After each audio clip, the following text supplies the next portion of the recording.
அனைவருக்கும் வணக்கம். குழந்தைகள் பெற்றோருடைய பேச்சை துளியும் மதிப்பதில்லை, கேட்பதில்லை. இதில் என்னென்னா, நம்ம குழந்தைங்க மட்டும்தான் இப்படி இருக்குதுங்கிற ஒரு மூட கருத்தை எல்லா பெற்றோர்களும் வச்சுருக்கிறாங்க. அப்போ என்ன ஆகுதுன்னா, பெற்றோர்கள் தான் முட்டாள்கள் அப்படிங்கிறத முதல்ல தெளிவாக புரிஞ்சுக்கணும். குழந்தைகள் மீது ஒரு தவறும் கிடையாது. குழந்தைகள் உங்களுடைய பேச்சை கேட்கணும்னா, குழந்தைகளுக்கு அறிவு வளர்ச்சியை கொடுக்கவே கூடாது. இது நடைமுறைக்கு சாத்தியமா அப்படின்னு சிந்திக்கணும். குழந்தைகளுக்கு சமுதாயத்திலிருந்து பலவித அறிவு ஊட்டி அறிவு வளர்ச்சியை அதிகமாக கொடுத்து வளர்த்து விட்டு, நம்முடைய காலத்தில் இருந்த காலத்துக்கு அந்த குழந்தையை கொண்டு போய் பொருத்தி பார்த்து அது மாதிரி இருக்கணும், நான் இருந்த மாதிரி இருக்கணும் அப்படின்னு எதிர்பார்ப்பது மிக மிக முட்டாள்தனம் அப்படிங்கிறத பெற்றோர்கள் தெளிவாக புரிஞ்சுக்கணும். ஜெனரேஷன் கேப் அப்படிங்கிறது காலங்காலமாக இருந்து வரக்கூடியது. இப்போ தன்னுடைய குழந்தைகள் தன் பேச்சை கேட்க மாட்டேங்குதே அப்படின்ட்டு ஏக்கப்படுகிற பெற்றோர்கள், நம்ம பெற்றோருடைய பேச்சை கேட்டோமா அப்படிங்கிறத கொஞ்சம் குத்த வச்சு உட்காந்து சிந்திச்சு பார்க்கணும். அதை யாருமே சிந்திச்சு பார்க்கறதில்ல. 99 விழுக்காடு பெற்றோர்கள் அவர்களுடைய பெற்றோர்களுடைய பேச்சை கேட்டதா சரித்திரமே கிடையாது. அப்படி கேட்டேன்னு சொன்னால் அது நடிக்கிறாங்க. உலகத்தில் நாடகம் ஆடக்கூடியவர்கள், அவங்க பொய் சொல்லுகிறார்கள் அப்படிங்கிறது தெளிவாக அனைவரும் தெரிஞ்சுக்கணும். தனக்கு வந்தால் ரத்தம், அடுத்தவனுக்கு வந்தால் தக்காளி சட்னின்னு ஒரு வசனம் ஒன்று கேள்விப்பட்டிருப்போம். அது இங்கே குடும்பத்துலேயும் அது ரொம்ப பொருத்தமான வசனம் தான். தான் செஞ்சதெல்லாம் தன்னுடைய நினைவுக்கே வராது. ஏன்னா நம்ம அந்த பருவத்தில் இருந்தபோது என்னென்ன செய்தோம், என்னென்ன அட்டூழியங்கள் செய்தோம் பெற்றோர்களுக்கு அப்படிங்கிறத நம்ம வேணும்னே மறந்துடுறோம். அதை திட்டமிட்டு மறந்துடுறோம் அப்படிங்கிறது தான் உண்மை. நம்ம எதை விதைத்தோமோ அதுதான் நமக்கு வருங்கிற மாதிரி நம்ம செய்ததை நம்ம வெளிப்படையாக ஒத்துக்கக்கூடிய ஒரு திராணி எந்த பெற்றோர்களுக்கு கிடையாது. அந்த காலத்தில் ஞானிகள், வேதாந்தம் பேசக்கூடியவர்கள் தான் வாழ்க்கையினுடைய தத்துவத்தை பற்றி, இது காயமே இது பொய்யடா, இது காற்றடைத்த பையடான்னு எல்லாம் சொல்லி, இது ஒரு மாய தோற்றம் அப்படின்னு சொல்லி, வாழ்க்கைனா என்ன, மனித பிறப்புனா என்னங்கிறதெல்லாம் தெரிஞ்சு அந்த காலத்தில் சொன்னால் கூட அந்த அறிவு கெட்டாத விஷயமா அந்த காலத்தில் இருந்தது. இப்போது பல நூற்றாண்டுகள் கடந்துவிட்ட நிலையில் எல்லாருமே அறிவு பெற்று வாழ்க்கைன்னு என்ன, இந்த உடல் அழிந்து போகக்கூடியது, கனவு மாதிரி அப்படிங்கிறதெல்லாம் தெளிவாக புரிஞ்சுக்கிட்டாலும் அப்படியே புரியாத மாதிரி ஒரு நடிச்சுக்கிட்டு அப்படியே வாழ்க்கையை ஓட்டிகிட்டு இருக்கிறோம். இப்படி வேஷம் போட்ட வாழ்க்கையில் பாசம் அப்படின்னு ஒன்று குழந்தைகள் மேலே வைக்கிறேன்ட்டு, இதெல்லாம் விற்பனை மாதிரி தான். பாசங்கிறது என்ன, என்னமோ தனக்கு மட்டும்தான் குழந்தை பிறந்த மாதிரி, உலகத்தில் யாருக்குமே குழந்தைகள் இல்லாத மாதிரி ஒவ்வொருத்தரும் நினச்சிக்கிட்டு பாசம் காட்டுறேன் அப்படின்ட்டு, குழந்தையினுடைய நல்வாழ்க்கைக்காக நான் பாடுபடுறேன் அப்படின்னெல்லாம் சொல்லி அந்த குழந்தையினுடைய அறிவுத்திறனை நல்லா பெருக்கி விட்டு, அது சிந்திக்கக்கூடிய ஆற்றலை நல்லா வழங்கிட்ட பிறகு அந்த புதிய சிந்தனைகள் காலங்கள் மாற மாற புதிய சிந்தனைகள் தோன்றும். வாழ்க்கைன்னு என்னன்ட்டு இந்த காலத்து குழந்தைகளுக்கெல்லாம் தெளிவாக தெரிஞ்சிருச்சு. பிறக்கிறோம், ஒரு நாள் சாக போகிறோங்கிறது யாருக்கு தெரியாமல் இருக்குது. அப்போ இடைப்பட்ட வாழ்க்கையில் எவ்வளோ தூரம் நாம் சந்தோஷமாக இருக்க முடியுமோ இருந்துக்கிட்டு, பொதுவாக இந்த கால ஜெனரேஷனில் சுமைகள், வேலை செய்கிறது, அந்த வேலை செய்கிறது, இந்த வேலை செய்கிறது, வீட்டு வேலைகளை செய்கிறது, இதெல்லாம் ஒரு சுமையாக கருதுகிறாங்க. அதுபோக அந்த நேரத்தை நம்ம சந்தோஷமாக செலவழிப்போம் அப்படின்ட்டு ரீல்ஸ் பார்க்குறாங்க. என்னென்ன செய்ய முடியுமோ அத்தனையும் சந்தோஷம் நினச்சிட்டு செஞ்சிட்ருக்கிற ஒரு சூழ்நிலைக்கு மனித குலம் வந்துட்ட சூழ்நிலையில் நம்ம போய் இன்னும் பழைய காலத்தில் மாதிரி குழந்தைகளுக்கு நல்வாழ்வு அமைச்சு தர்றேன்னு நாமளே ஏமாற்றிட்டு குழந்தைங்களுடைய வாழ்க்கையில் குறுக்கிட்டு அவர்களை ரெண்டுங்கட்டான ஆக்கி விட்டுறாங்க. ஜாதகம் இதெல்லாம் பார்த்து கல்யாணம் பண்ணுறேன் பேர் வழின்ட்டு இருக்கிறவங்க தான் 99% இருக்கிறதுனால, இந்த 1% எவனாவது ஒருத்தன் கூட இந்த ஜாதகமெல்லாம் பொய், அதெல்லாம் தேவையில்லைன்னு சொன்னாங்க கூட, அவன் ஒரு பையனையோ பொண்ணையோ பெற்று வளர்த்துருந்தா அந்த குழந்தைகளுக்கு வேற ஒரு இடத்துல தானே கல்யாணம் பண்ண முடியும். அந்த குடும்பமும் இதே போல் ஜாதகத்தில் நம்பிக்கை இல்லாமல் இருக்குதா அப்படின்னு பார்த்தா அந்த மாதிரி எங்கே போய் தேடுறது? இப்போ சூழ்நிலை என்ன ஆகுது? சூழ்நிலை கைதி மாதிரி அறிவு வளர்ந்தவங்க கூட இந்த அறிவற்ற செயலுக்கு உடந்தையாக போக வேண்டிய ஒரு சூழ்நிலை. தன்னுடைய குழந்தை நல்லா இருக்கணும், தன்னுடைய குழந்தை மேலே நான் அக்கறை காட்டுறேன் எல்லாம் செய்கிறவன் திருமணத்துக்கு மட்டும் இன்னொருத்தன் வந்து ஜோசியம் பார்த்து சொல்லணும், இப்படி இருக்குது, இவங்க நல்லா பிழைப்பாங்க, இவங்க சூட் ஆகலை அப்படின்ட்டு. ஒரு 28 வயது 30 வயது வரைக்கும் கூட வளர்த்த தன்னுடைய குழந்தைகளை பற்றி தெரியாதவன் போய் ஜோசிகாரன் சொல்கிறத தெரிஞ்சு ஒரு மாப்பிள்ளையை கொண்டு வந்து சேர்த்தி தன்னுடைய பெண்ணுக்கோ தன்னுடைய பையனுக்கோ வாழ்க்கை துணையை தேடித்தர்ற ஒரு அவல நிலை நம்ம நாட்டில் இருக்கிற வரைக்கும் இந்த குழந்தைகள் எல்லாம் பெற்றோர்கள் பேச கேட்கவே மாட்டாங்க. இந்த ஜோசியக்காரனுங்க அந்த 50 ரூபாயிலிருந்து 500 ரூபா, 5000, 10,000, 5 லட்சம் ரூபா வரைக்கும் எல்லாம் ஜோசியக்காரனுங்க இருக்கிறானுங்க. அவனுக்கு தன்னுடைய வாழ்க்கையை வளப்படுத்திக்கிறதுக்காக எத்தனையோ வாழ்க்கையை வந்து சீரழித்து தான் குடும்பத்தை உருவாக்குறாங்க. இப்படி வந்து பொருத்தமில்லைன்னு சொல்லி அவங்களுக்கு ஒரு மனக்குறை ஏற்படுத்தி அதில் தோஷம் இருக்குது, இதில் தோஷம் இருக்குதுங்கிறது இப்படியெல்லாம் சொல்லி சொல்லி அந்த நட்சத்திரம் ஆகாது, இந்த நட்சத்திரம் ஆகாது, இப்படி இருந்தால் கல்யாணம் ஆகாது, என்னென்ன வந்து மனித குலத்துக்கு ஒரு முட்டுக்கட்டை போட முடியுமோ அத்தனையும் போட்டு வச்சுருக்கிறதுனால ஜோசியக்காரன் தான் நிர்ணயிக்கிறான். அப்புறம் உங்கள் குழந்தை எப்படி போனால் உங்களுக்கு என்ன? அக்கறைப்படுற மாதிரி எதுக்கு நடிக்கிறீங்க? உங்களுடைய குழந்தையினுடைய வாழ்க்கையை உங்களால் நிர்ணயிக்க முடியாமல் இன்னொருத்தங்கிட்ட 500 ரூபாயை கொடுத்து ஜாதகம் பார்க்க போகும்போது நீங்கள் உங்களுடைய குழந்தைகளுக்கு வந்து செய்யக்கூடிய மிகப்பெரிய துரோகம். அதில் விட ஒரு கேடுகட்ட செயல் வந்து உலகத்தில் எதுவும் இருக்காது அப்படிங்கிறது தான் உண்மை.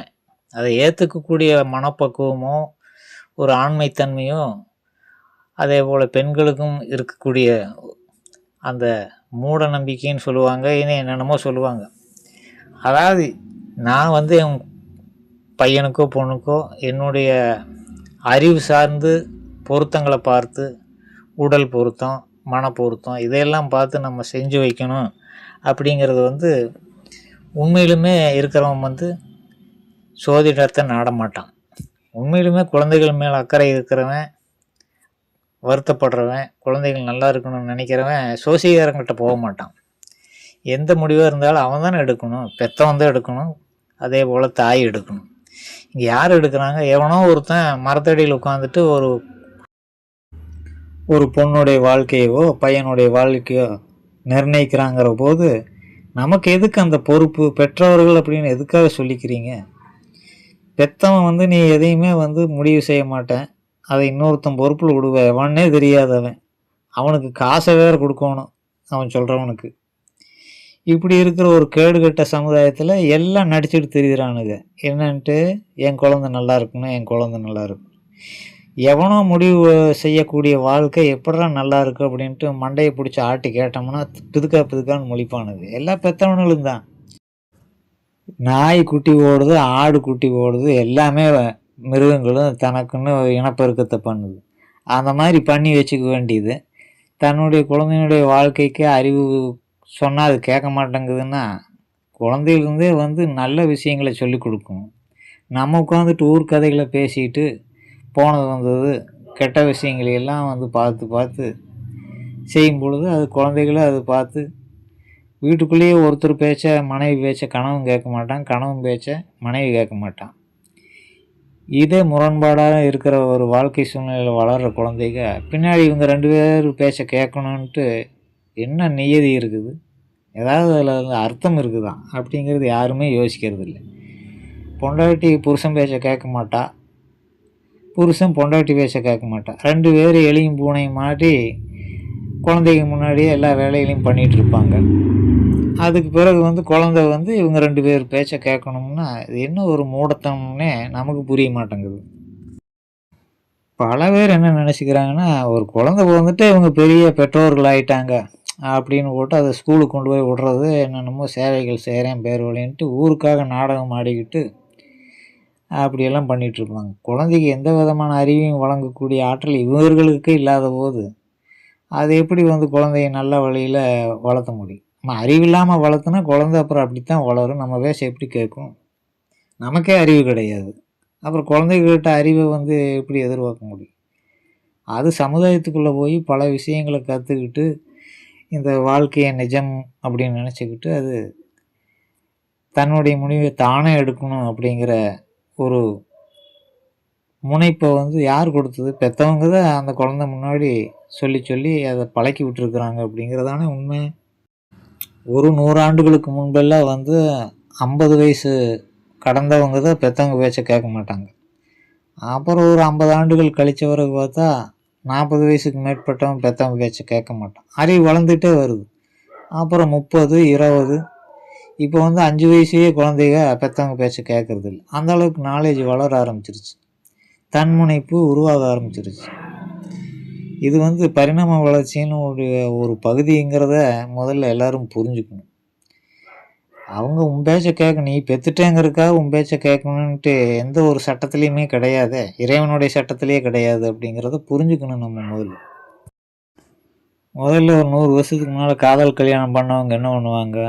அதுக்கு பிறகு தன்னுடைய குழந்தைகளுக்கு பொருத்தம் தேடி மாப்பிள்ளை தேடி போகும்போது தன் ஜாதியில் 2 பேருடைய ஜாதியிலையும் பொண்ணும் மாப்பிள்ளையும் தரமாட்டாங்க. அதனால் வந்து கலப்பு எங்காவது இருக்கான்னு போட்டு அங்கே தேட ஆரம்பித்தாங்க.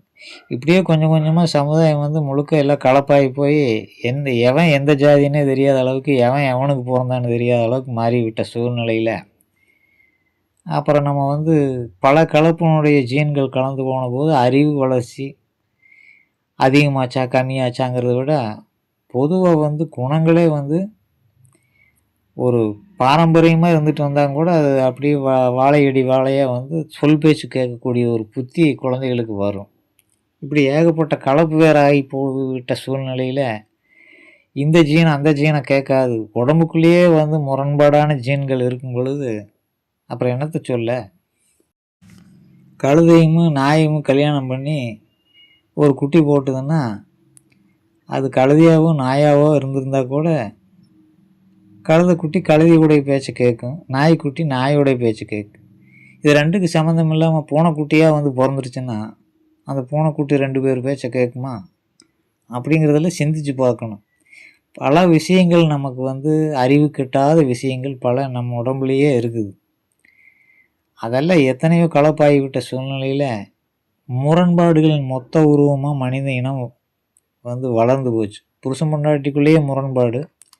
அப்போ முரண்பாடுகள் 2 சேர்ந்து ஒரு குட்டியை போட்டுதுன்னா அந்த குட்டி எப்படி முரண்பாடாக இல்லாமல் எப்படி இருக்கும்? இதை கூட சிந்திச்சு பார்க்க தெரியலன்னா அப்புறம் நம்ம என்ன மனுஷன் அறிவு வளர்ந்துருக்குறோம்?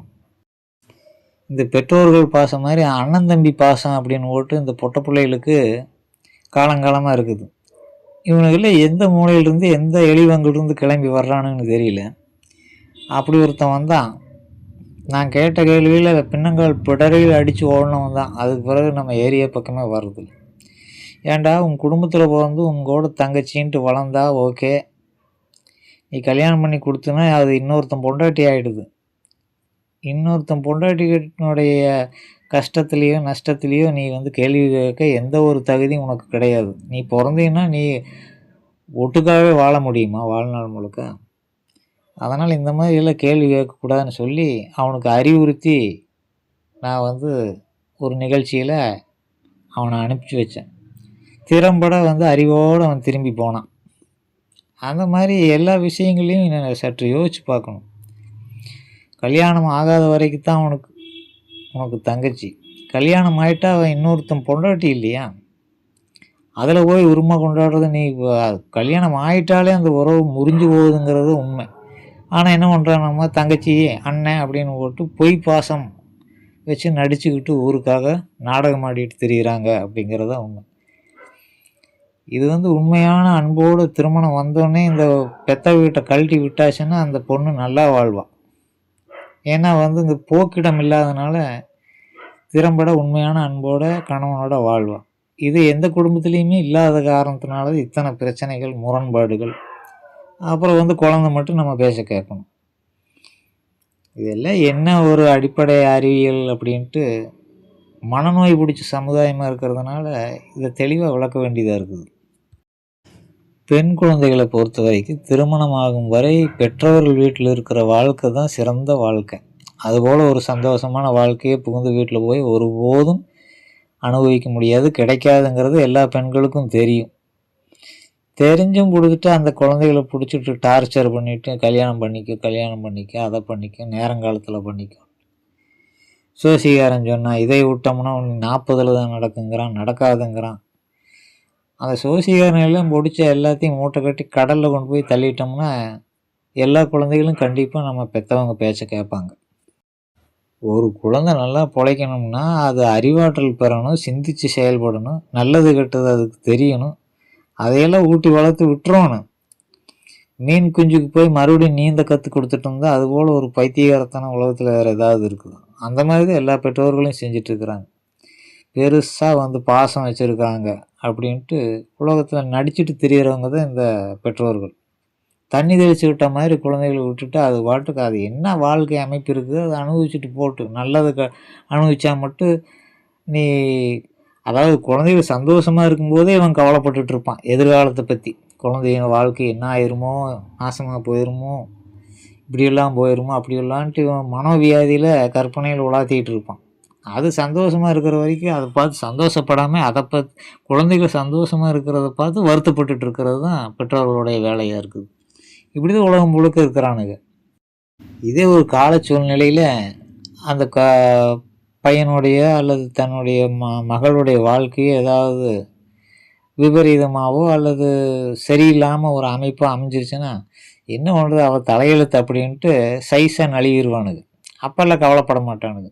அது சந்தோஷமாக இருக்கும்போது கவலைப்படுவானுங்க, அது கஷ்டத்தில் இருக்கும்போது நழுவிடுவானுங்க. அம்மாளும் அப்படித்தான், அப்பனும் அப்படித்தான். இதுக்கு பேர் பாசம்.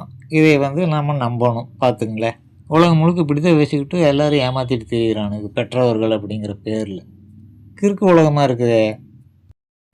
அப்புறம் பார்த்தா வெளிநாட்டு மாப்பிள்ளை வேணுன்ட்டு தொலாயி கல்யாணம் பண்ணி வைப்பாங்க பொண்ணுக்கு. அவன் வெளிநாட்டில் இருக்கிறவன் அப்போ அந்த கல்ச்சருக்கு தகுந்த மாதிரி மாறுவான் அப்படிங்கிறது மாற மாட்டான்ட்டு உறுதி சொல்ல முடியுமா? சூழ்நிலைக்கு தகுந்த மாதிரி மனிதன் மாறித்தான் தீருவான். அப்புறம் அந்த இருக்கக்கூடிய கல்ச்சருக்கு தகுந்த மாதிரி மாறிட்டுன்னா அப்புறம் வயிற்றுலையும் வாயிலையும் அடிச்சுக்கிட்டு சாவம் முட்டுட்ருக்க வேண்டியது. இங்கேயே அவனையாவது குப்பை அள்ளுறவனை கல்யாணம் பண்ணி வச்சாங்க கூட அந்த பிள்ளை சந்தோஷமாக இருந்திருக்கு. அதை விட்டு போட்டு எங்கேயோ கொண்டு போய் கொடுத்து கண்காணாத இடத்துல அப்புறம் இப்படி ஆகிப்போச்சு அப்படி ஆகிப்போச்சுன்ட்டு நியூஸில் பேட்டி கொடுத்துட்ருப்பாங்க. பூரா கிறுக்கு ஜென்மங்களாக இருக்குதுங்க. வெளிநாட்டு மாப்பிள்ளை வேணும், ஆனால் ஒழுக்கமான மாப்பிள்ளையாக இருக்கணும். இது நடக்குமா? ஏதோ ஒன்றை இழந்தால் தான் ஒன்றை பெற முடியுங்கிற அடிப்படை அறிவே கிடையாது. பணம் இருக்குது, 10 ரூபாய் கொடுத்தா தான் ஒரு டீ சாப்பிட முடியும். பணத்தை இழக்காமல் எப்படி டீ சாப்பிட்றது? அதுபோல் மாப்பிள்ளை வெளிநாட்டில் இருக்குது, பொண்ணு வெளிநாட்டில் செட் ஆகிடுது அப்படின்னு தம்பட்டம் போடுறதுக்காக கல்யாணத்தை பண்ணி கொடுக்க வேண்டியது. அது ரெண்டுமே எல்லாம் சிறப்பாக எல்லாமே அமைஞ்சிருமா? ஏதோ ஒன்று இருக்கத்தான் செய்யும் குறைகள். அதனால் முடிவை நான் என்ன சொல்கிறேன்னா, குழந்தைய உங்கள் பேச்சை கேட்கணுங்கிற அவசியமே கிடையாது. நீங்கள் யார் அதை சொல்கிறதுக்கு? பெற்று எடுத்துட்டா பெரிய என்ன கடவுளா? இதே அடுத்தவங்க குழந்தைய உங்கள் பேச்சை கேட்குமா? அந்த மாதிரி ஒரு வயதுக்கு மேலே குழந்தைகள் அடுத்த நமக்கும் அவங்களுக்கு சம்மந்தம் இல்லாதங்கிற மாதிரி தான் நடந்துக்கணும். அதுதான் அறிவியல் அடிப்படை சைக்காலஜி. அது இல்லாமல் நம்ம பாசம் காமிக்கிற நான் பெத்தெடுத்தது ஐயோ ஆத்தா அப்படின்னெல்லாம் இந்த நாடகம் ஆடிக்கிட்டு குழந்தைகளை நாசம் பண்ணுறது, இப்படியெல்லாம் இந்த பாசங்கிறது வேஷங்கிறது குழந்தைகளுக்கு தெரிஞ்சிட்டதுனால தான் இன்றைக்கி சமுதாயம் இவ்வளோ தூரம் மாறி போயிருக்குது. பெற்றவங்கள ஒரு பொருட்டாகவே மதிக்கிறது இல்லைங்கிறதுக்கு என்ன காரணம்னா, பெற்றவங்க தன்னுடைய விருப்பத்துக்கு வேஷம் போடுறாங்க, தன்னுடைய நலனுக்காக இவங்க எல்லாமே செய்கிறாங்கங்கிறது அந்த குழந்தைங்க புரிஞ்சுக்கிட்டு இன்றைக்கி எல்லா சுதந்திர பறவைகளாக இருக்க விருப்பப்படுறாங்க அப்படிங்கிறத புரிஞ்சுக்கணும். இதை புரிஞ்சுக்கிட்டாலே போதும், குழந்தைகளுடைய வாழ்க்கை இனிமையாக அமையும் அப்படிங்கிறத எல்லோரும் தெரிஞ்சுக்கணும். அதே மாதிரி பெண்களும் ஆண்களும் கல்யாணம் பண்ணும்போது நம்ம பேச்ச கேட்கணும் அப்படின்னு நினச்சிட்டு சில பேரெல்லாம் கற்பனை கோட்டை கட்டிகிட்டு இருப்பாங்க. பெண்ணானவள் என்ன பண்ணுவான், மாப்பிள்ளை வந்தால் நான் கிழிச்ச கோட்டை தாண்டக்கூடாது அப்படின்னா அதுக்கு ஆம்பளையெல்லாம் இந்த உயிரோடு இருக்கிற மனிதனையெல்லாம் திருமணம் பண்ணிக்கூடாது. நேராக ஜவுளி கொடையில் முன்னாடி கையை நீட்டிட்டு ஒரு பொம்மை இருக்கும், அதை வாங்கிட்டு ஒரு ஓரமாக வீட்டில் நிறுத்திக்கிட்டு அது கும்பிடு ஓடுற மாதிரி செஞ்சு வச்சிட்டோம்னா அது கும்பிடு ஓட்டுக்கிட்டே இருக்கும். நம்ம எப்படி விருப்பப்படுறோமோ அது மாதிரி அந்த பொம்மையை செட் பண்ணி நிறுத்திடலாம். அந்த மாதிரி செஞ்சால் தான் வந்து எந்த பிரச்சனையும் இல்லாமல் ஒரு குடும்ப வாழ்க்கை அமையும். நிஜமான மனிதனை கொண்டு போட்டு கும்பிடு போடுன்னு அது போடுமா? போடுவானா எவனாவது? இந்த அடிப்படை அறிவோட பெண்களும் ஆண்களும் இருக்கணும்.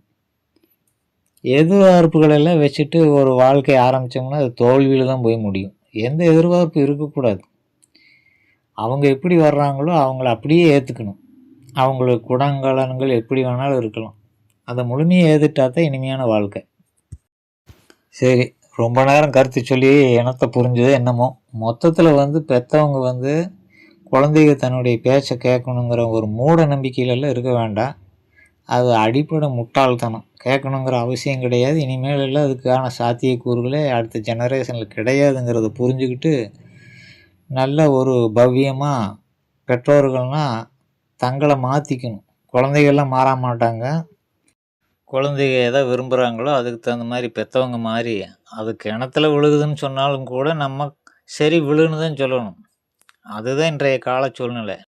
என்னமோ குருவிக்கு இல்லாத பாசம், நாய்க்கு இல்லாத பாசம் மனுஷனுக்கு மட்டும் இருக்கிற மாதிரி நினச்சிக்கிட்டு நடிச்சுக்கிட்டு குழந்தைகளை வந்து வளர்க்க தெரியாமல் வளர்த்து விட்டுக்கிட்டு, குழந்தைக்கு அம்மா அப்பா 2 பேர் தான் உலகம்னு நினச்சிடக்கூடாது.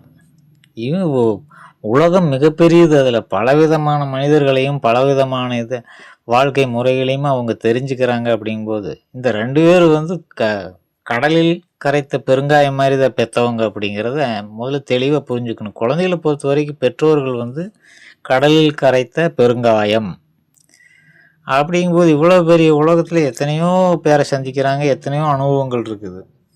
அப்படி பார்க்கும் பொழுது பெற்றோர்கள் வந்து தூசுக்கு சமமாக போயிடுறாங்க குழந்தைகளை பொறுத்த வரைக்கும். இதுதான் நடக்கிற உண்மை. அப்படிங்கும்போது என்ன பண்ணணும், ஒரு ஏஜுக்கு பிறகு பெற்றோர்கள் அந்த கவனங்களை வந்து முடிஞ்ச வரைக்கும் வழிநடத்துவதற்கு அதை மென்மையாக சொல்லி பார்க்கலாம். அவ்வளோதான்.